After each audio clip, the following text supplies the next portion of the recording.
Three. Okay, there we go. Josh, we're live. It is, I think, August 3rd, sometime in the evening. What is it? Almost 7 my time, probably almost 8 your time. And there was an article that we came across a few days ago that I thought was particularly fascinating. And what I've done is I've pulled out some of the salient points, made some graphics, and I think it's going to be a good topic of conversation. If you want to jump into it. So we'll be talking about the repo market, what's going on with the Fed, and some potential issues that could arise. That's it. So anyways, switching over to that one. Here we are right now. And so the big gist of the article was talking about how banks themselves have only so much balance sheet capacity for lending or doing whatever else they want to do with it.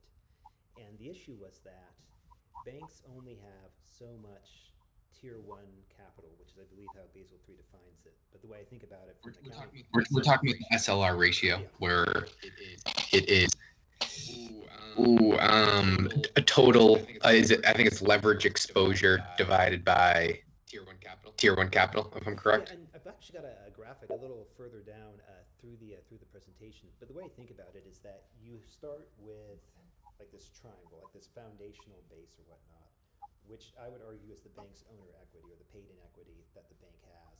And from this, solid foundation, the bank only has so much capacity to lend out or to do whatever they want to do on the asset side of the balance sheet. Where all this is going to ultimately end up is that, let's say the bank gets $10 billion, lots of cash in, through something or whatnot, right? United Airlines gets a bailout, and they bank with Chase, and suddenly they have that is United has 10 billion extra cash from United's perspective in their account.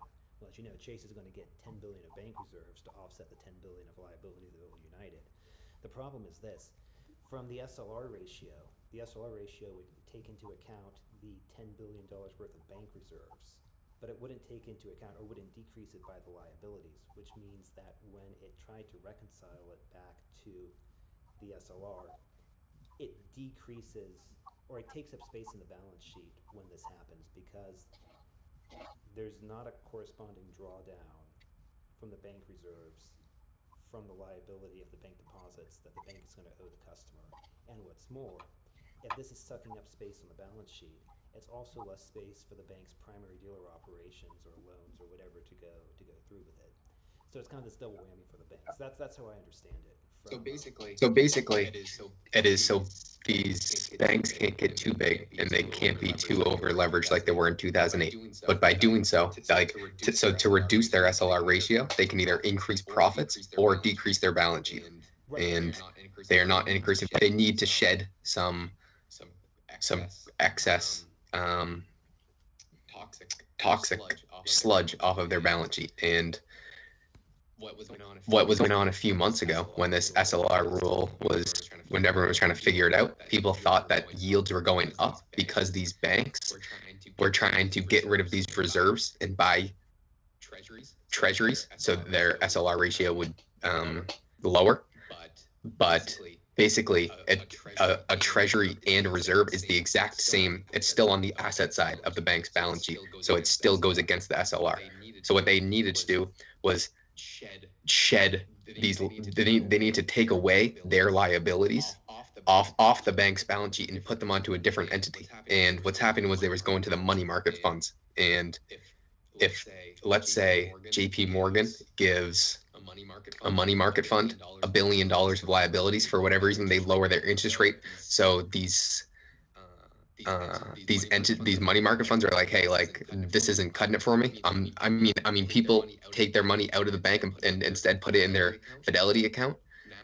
Now liabilities are being taken off the bank's balance sheet along with an additional reserve, so that's going to lower their SLR ratio. Right, Josh. I don't know how well it's coming through on your side, but what I've got right now is that little graphic I made earlier today, and that purple thing is bank reserves. So this would be what's coming in from cash being deposited on, let's say it's Chase's or JPM's balance sheet or whatnot. But the point is that the bank can't go outside that light blue confined space, but nonetheless bank reserves are there taking up a decent amount of it. And so if banks can get rid of the bank reserves, that's more capacity they have to make loans, to do primary dealer operations or whatever, right? It basically makes their SLR look better. But If they wanted to even make loans, though, and I'm not sure if they'd want it. I doubt that they wish to make loans, or at least, yeah. They don't want to be our strength though. They don't want to have to be forced to do anything, nor does anyone. My gut or my guess on this front is that banks want to increase the primary dealer operations. Or they're worried about blowback from the primary dealer operations. But in any event, whether they wish to increase loans or primary dealer ops or anything else, they have to have the balance sheet as defined by SLR in order to do so. But they can't necessarily say bank reserve, and it's so weird because it's almost like banks have too many assets, or what a bank considers an asset, or what we call an asset, the bank considers a liability, and vice versa. What they consider a liability, we consider an asset. But not to get off topic on that. Either way, So let's take this back to reverse repo, and I could be causing a not I don't know. The guy who wrote the article said the higher reverse repo goes, the more stock market positive it could be. Do you remember how we could tie that in, or how yeah. So the way I see it is that like if I go to the next slide right here or whatnot, right? If you wave the magic wand, then all of a sudden what's happened is that if the bank takes or encourages, let's say, someone who's sitting on $10 billion, big amount of cash at, let's say, their bank. The example they used was American Airlines. So let's just say like whoever provides American Airlines checking account says, listen, American, we're going to charge you a negative interest rate on your business checking account. American says, we're not going to do that. We're going to take it and deposit this at a money market fund. But more importantly, and this is key, it's going to be deposited at a money market fund that's not affiliated with the actual banking institution. So if American is with Chase, they will go to Fidelity is the example that they use. When they go to Fidelity all of a sudden gets this, and Fidelity's saying, well, wait a minute, this is ridiculous. We don't necessarily want this because our bank is going to charge us, negative, 10 basis points, negative 17 basis points for kicking this around. But what we can do is we can do this. We, Fidelity, can access the reverse repo window, and what's more, this is the Fidelity money market. And the Fidelity money market isn't subject to SLR requirements. So from their perspective, they have no problem sending over their cash to reverse repo to earn whatever 5 basis points are. And from their bank's perspective, it's great. Because when Fidelity does that, their bank that they bank with is going to say, okay, well, listen, Fidelity, you're sending over 10 billion. That's great for our perspective, from our side, because we're going to decrease our bank reserves by 10 billion, which is what we want to do, sending it over to the Fed. And we're going to decrease our liability to you, Fidelity, for 10 billion because, bank reserves are going down. So from the bank's perspective, it's great. They've been able to push bank reserves off their balance sheet by request of the customer. The reason the customer did it is because it's not penalized by the SLR and because they're getting the 5 basis points, or I guess you could say they're just not getting negative interest or the threat of negative interest rates on that front. But I think that's the key that I understood from that.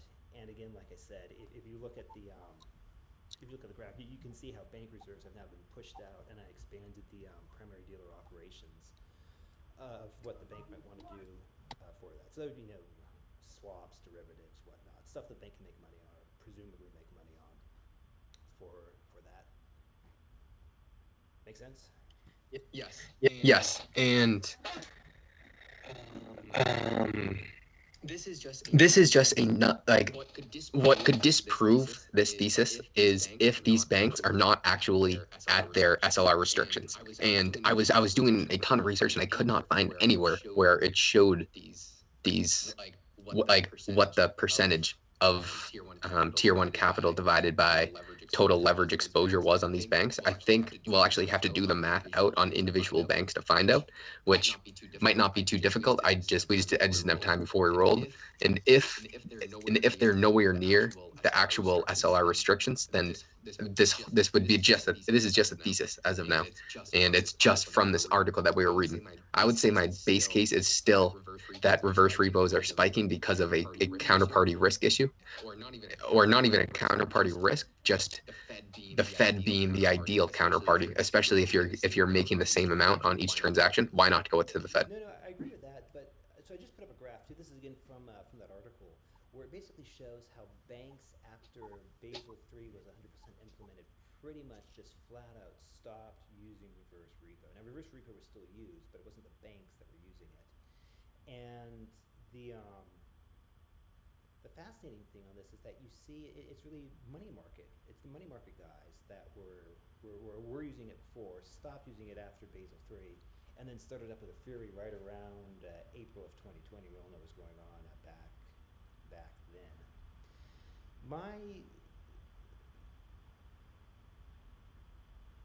Again, the sense that I get from this is fear, or it's reactionary versus greed, or banks being proactive, trying to find profit or trying to eke out arbitrage. I mean, they might be trying to do that, but it doesn't strike me as very logical.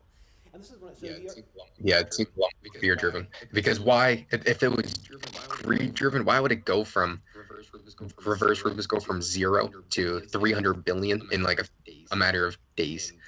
And an arbitrage play was found out within with a day or two, but I just don't see that as super realistic. Yeah, I sense that it's not so much the money market funds that are worried about their counterparty risk. I think they're just worried about getting 1 or 2 extra basis points just because there's nothing else for them to get.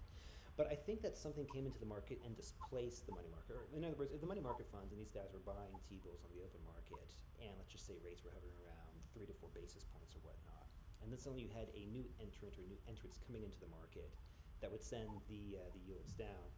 And if the money markets had to continue to buy these T-bills come hell or high water, you might be looking at a negative interest rate. That's why I was texting earlier to you saying that if the Fed only has, 324 billion, give or take, treasury bills on their balance sheet, but if the reverse repo window is offering $900 to $1 trillion, this is actually creating more T-bills out of thin, or the Fed is doing IOU T-bills, which people accept as stand-in for the real deal. But the point is that, let me see if I can find the graph here.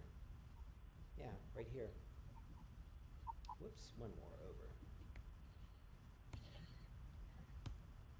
Where you have the Federal Reserve, right here, on July 29th, they issued or pledged $987 billion worth of T-bills. Yet on the same day, they only had $326 billion. That's that first purple box right there for that. And so again, we've talked about this before, but I just can't break away from the thought that the reason this is all going on is someone who desperately needs T-bills has gone into the market and is displacing the otherwise normal buyers, which is forcing these normal buyers, the money market funds really, to go back to the reverse repo window in order to go through and get whatever they can get. I also know that it has the very convenient option of freeing up capacity on the bank's balance sheet. Now, whether the banks are actively trying to push us one way or the other, I don't know enough about that, but I will say I don't think the banks mind it. Yeah. And just to put into reference everything that you're saying, I agree with, but I'll just add another point. Jeff Snyder always talks about there's a collateral multiplier effect. So for every single repo transaction, and reverse repo transaction, with every T-bill that you get, that one T-bill can be used from normally 20 to 30 times. But that's a fluctuation. That's just an average, right? And it changes. If there's more risk in the system, let's say these T-bills are being rehypothecated 25 times every single day, but now they're only being rehypothecated 20 times. What that would mean is the entire supply of T-bills have gotten drastically reduced by like 5%. I don't even know, 5%. I don't know, 5%. No. No, by a lot. Like if it's going from 28, whatever. So whatever. It would be like looking at money supply. Let's say when everyone talks about inflation's ripping M2 money supply, we can just see it going straight up. M2 money supply. M2 money supply. But what if the euro system is actually contracting? This is M2 money supply. This is the euro dollar system. This is the euro dollar contracting. It doesn't really matter how much M2 money supply is moving, unless it's offsetting the losses from the euro dollar system. The Fed may be creating T-bills out of thin air right now in the reverse repo. But I'm not sure if that's offsetting the potential loss that's in the open market. No, it reminds me of I think it was Brent Johnson that talks about the idea of the bathtub, in the sense that sure enough, you might have water being billed into the bathtub with them quote printing money or rehypothecating whatever.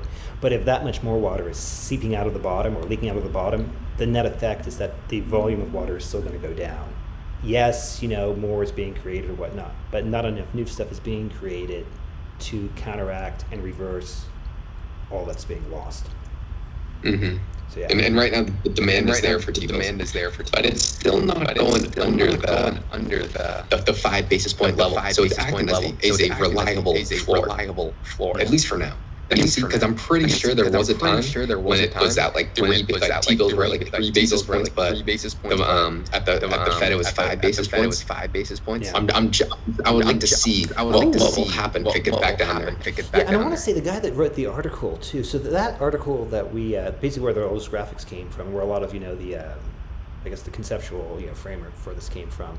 I think it was written back in Aprilish, or maybe it's like late March. But either way, the point was is that the author even went on to say one way that the Fed could do a band-aid on this is raising the reverse repo rate from 0 basis points to 2 to 3 basis points. Now, of course, we all know since then they raised it to 5 basis points. But it's very interesting that the author of the article called that out. And I do not, or I have not looked at to when the Fed actually did it. But assuming it was 0 and that we now know that's 5 basis points, it would seem to suggest that the author of the article got that one pretty right. I never know who wrote it. I mean, I know the blog, but I don't know. Oh yeah, I know who it was. He figured on the market huddle at one point, and it was very good. And it was very keep talking about. Okay. Let me follow you afterwards on that. So. I'll send it to you now. I'll send it to you. But anyways, that was probably the big thing for that. So it was really, I mean, fascinating, fascinating article. I'm just trying to go through the notes. I don't think there was anything much more there. Yeah, I think that's probably good. Wait, Josh, you want to add anything to that?